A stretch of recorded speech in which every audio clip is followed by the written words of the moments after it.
আসসালামু আলাইকুম গাইস, বর্তমানে আছি আমি মাংসের দোকানে।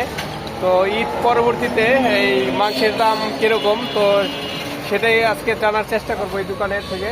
তো ভাই, এটা কি গরুর মাংস তো না? দেশি গরু। তো ছাগলের মাংস পাওয়া যায় না? আজকে জমা করছেন এটা? আজকে জমা করছি। তো এই যে গরুটা আজকে জমা করা হয়েছে, তো সার গরু, দেশি ষাঁড় গরু। তো ওই যে ভাইয়ের কাছ থেকে একটু দাম জানার চেষ্টা করবো ঈদের পরবর্তীতে। তো ভাই, এখন বর্তমানে গুছের দাম কিরকম? আপনি কত করে বেচছেন? 750 টাকা কেজি। তো খাসির গুছ পাওয়া যায় না?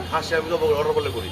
অর্ডার করলে তো মহিষ, অর্ডার করলে করি, বসে করি। তো ওইগুলা কত করে কেজি? ওগুলো এখন 850 টাকা আছে বয়স।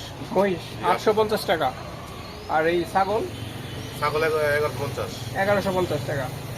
তো এই যে প্রতিদিনই জব করেন এরকম? রেগুলার ডেলি, আল্লাহর রহমত ডেলি। তো এই যে ভাই বলতেছে প্রতিদিনই এই গরু জবাই করা হয় এখানে এই আমাদের এলাকায়, এটা ঢাকার নবাবগঞ্জে। তো বর্তমানে 750 টাকা করে বিক্রি করে।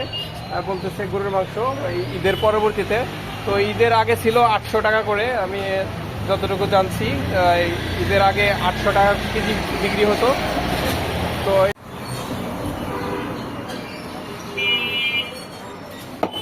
আড়াই কেজি কাকা,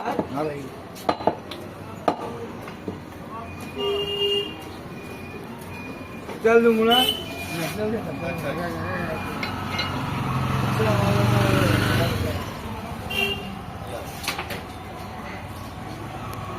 এটা হচ্ছে আপনার এই দোকানটার নাম কি? করুণা মাংসের দোকান। করুণা মাংসের দোকান। করুণা মাংস, এটা ঢাকার নবাবগঞ্জের কুমোরগঞ্জ।